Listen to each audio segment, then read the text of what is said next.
What It Takes Radio Company invites you once again to join us at the Days of Awe, a special episode of programs for this special season. And today, the Days of Awe are an ideal time to think about not just changing a little bit, but perhaps seeking a powerful transformation in our lives and business. And let's meet someone who will help us do just that. Greetings once again, ladies and gentlemen, and we welcome you to another episode, maybe another adventure in the Days of Awe. What we're trying to do is join particularly many of our people of the Jewish tradition in saying this is a time to take a time out, to make sure that perhaps going forward things will be better. And in fact, maybe not only will they be better, maybe they will be transformed. So I've invited on this Sunday evening one of the transformation experts in the world. He's kind of gone from being a geek to a guru, particularly in the area of helping us better understand what it might be to live within a transformed world in a transformation economy. Joe, welcome to the program. Thanks, Dan. It's always a pleasure to be with you.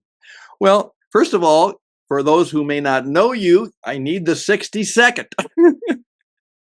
Well, you outlined it like the 5-second from geek to guru. I like that. Yeah. Although I always say I started out as a nerd. My wife said I aspired to be a geek. I was really a nerd, have an applied math degree, a master's from MIT, worked for IBM for 13 years in technical and then other jobs. But I discovered management. I discovered business. I discovered how companies can create greater economic value through their economic offerings. And that's primarily what I focus on, first with mass customization, then with the experience economy and various levels of that. And now finally on the next level beyond experiences are transformations, where you use experiences as the raw material to guide people to change. So right now I'm working on a book on the transformation economy, where experiences over the last 30, 40 years have become the predominant economic offering, but fast behind them are these transformations, right? Again, just a different, distinct kind of experience that changes you. As the saying goes, we're all the product of our experiences. That's only how we ever change, is through our experiences. And so more and more of the economy is going to be based on guiding people, on helping them achieve their aspirations. Well, first of all, I'll tell you that he has been brave in this sense. Is many people say, what would be the ultimate transformation? And I say, well, sometimes it is actually to quit a good, safe job and jump in to the entrepreneurial workplace. And you did that and continue. Yes, so with that in mind, it's you're no longer an MIT person except alumni, and you're not an IBM person except in your legacy. You are fully joined us in the entrepreneurial world, helping us transform our lives and business. And recently, as you're putting this book together, you came across an idea which kind of struck me. So could you maybe help us understand that? Yeah. So, and the basic idea is I was thinking about how do you turn experiences into transformations, right? So how do you transform from your experiences? And not just like in the sense of, okay, I want to become this, help me become this, but also in serendipity and discovery of things. And particularly, and a lot of the examples are from what's known as transformational travel, that I go someplace else and I discover something and I'm awed by it or otherwise transported, and I see the world differently. But the question is, how do I bring that back to my life? And so often it, like with the memories, it dissipates over time and becomes less and less a part of who you are. So, and there's been a lot of academics, a lot of reading on things very much like this. But I came with the idea of and I should talk about that. But I came with the idea of what I call encapsulation. Encapsulation. Encapsulation. Is that a real word, or did you just make it up? It's in the pharmaceutical industry. It's a real word, okay. Right? Yeah, that's right. You think about a capsule, medical capsule. What is it? Well, you take all the medicine and you encapsulate it Sure. in this All right. capsule that Oh, makes it okay. easy to get down and use, right? So ingest. Oh, that's a good word. Yeah.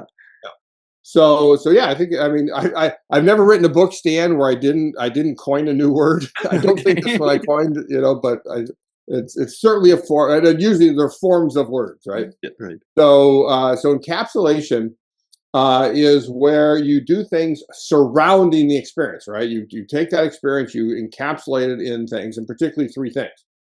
So one, before the experience, is you need preparation. How do you prepare for this experience? Yes, you can have this serendipitous experience that all of a sudden, wow, my life has changed. But if you want to change from your experience, if you want to learn from your experiences, you want to bring those experiences back to your life, then it helps that if you imagine it before it happens, that you picture the sequence of events, that you think about what it would be like, even envisioning the effect on you, right? This contemplation before the experience. In fact, academics call it preflection, right? Reflection done before, right? It's preflection. Helps people anticipate the experience and primes them for an even better experience, but puts them in the frame of mind for transformation, right? That's one of the key things that you want to do, is have that right frame of mind so that you're open to what is happening before you. So you prepare, and companies can do things to help you prepare, and then you have the experience, and then after you have then the reflection, right? The actual word reflection, when you look back on it, right? It's not just remembering it, although it helps to like go through it and sequence. It helps to tell other people about it. It certainly helps to write it down, or in your case, you would record it. That's right. Put it in I don't posterity. write, I record. That's right. And so, and we don't always reflect on our experiences, and companies don't do enough to encourage and instigate and even participate in that reflection with us. But when it happens, it not only helps cement the memories of the experience, it aids us in viewing them as meaningful and understanding, how did this experience really connect to me as a human being, right? And helps me to relive those moments when I was transported, when I did have awe, for example, when I realized my insignificance in this, in the greater significance of the created world, and of course of God. And that helps begin that process of transformation. But then you still need this third phase of encapsulation, which is integration, right? Integration helps you put it into action what you've reflected on, right? So when you begin working on that transformation, I really want to do things differently. I really want to see things differently. When might I notice an opportunity for that, right? So it's sort of in the back of your mind, because that reflection, then something happens that, oh, well, this is an opportunity for me to do something differently, right? To think about it differently. And you can notice when you fall short, which itself is a reflection about around which your integration integrates.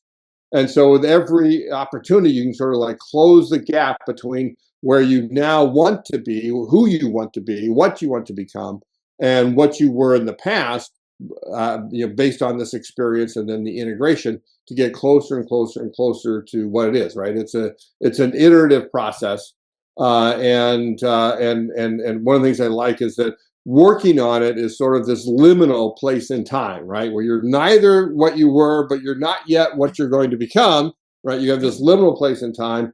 And that's often when we could use help, right? I mean, I'm a business guy. I'm speaking to businessmen, business people, about how you can create greater value in your offerings. And guiding transformations is like the ultimate value that you can create, because there is no greater level of economic value than helping somebody achieve their transformation.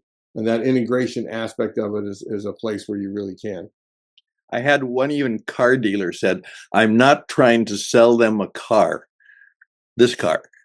I'm trying to sell me and my brand. So they always come back to me to buy my car. And that's a little bit of but that's what he was trying to do.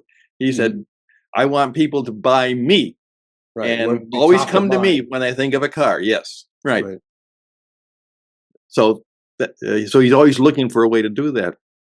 Well, tell us a little bit more, and then what I'd like to know is how do you then help these people who said, okay, Joe, I read the book, I got it, but I need help to do it. Yep.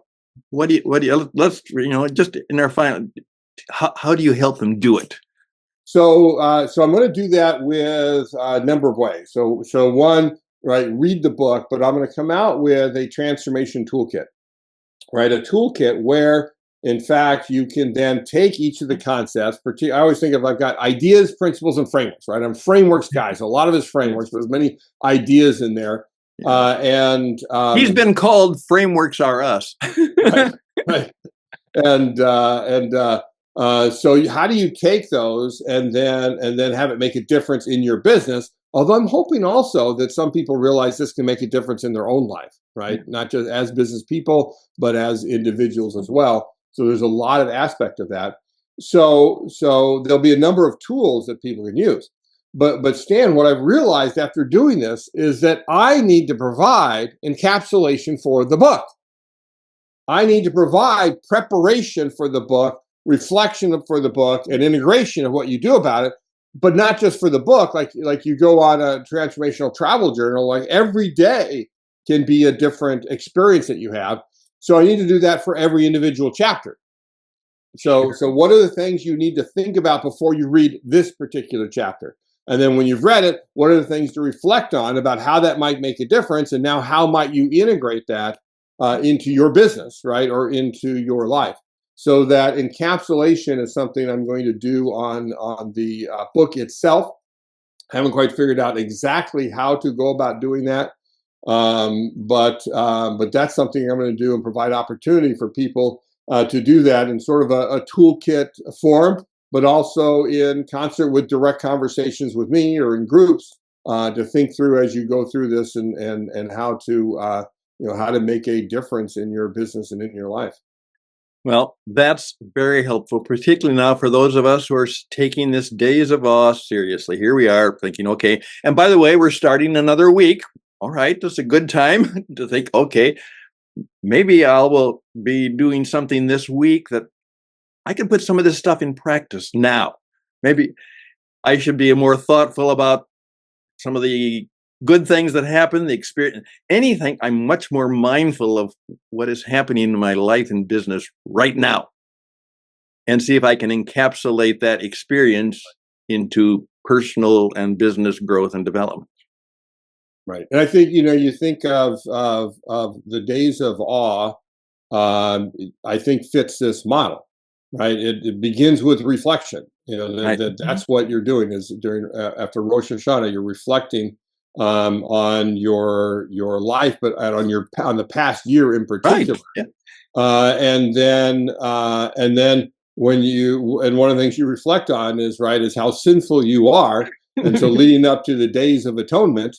And that point at the Days of Atonement, the application to Christians is the prayer of forgiveness, asking forgiveness, right, desiring that repentance. Well, repentance is a transformation, right? It literally a turning away from what you were before and to become again. And that repentance requires the integration of your reflection and your atonement in order to make that repentance really come about. And then we probably could have a better year. Right. And by the way, if you don't do it with us now, go do it in January. Right. That's another new year. You get another chance to try it again. Joe, thank you very much. This has been very helpful. As I oftentimes say, you and I practice a little bit of what we call the Sunday night meeting, where we just kind of after a weekend of rest and reflection, worship, we sit down and say, okay, how do we bring some of the stuff into the new week ahead of us? And this has been a very helpful way to do that. And we're grateful for that. So best and blessings to you. You as well.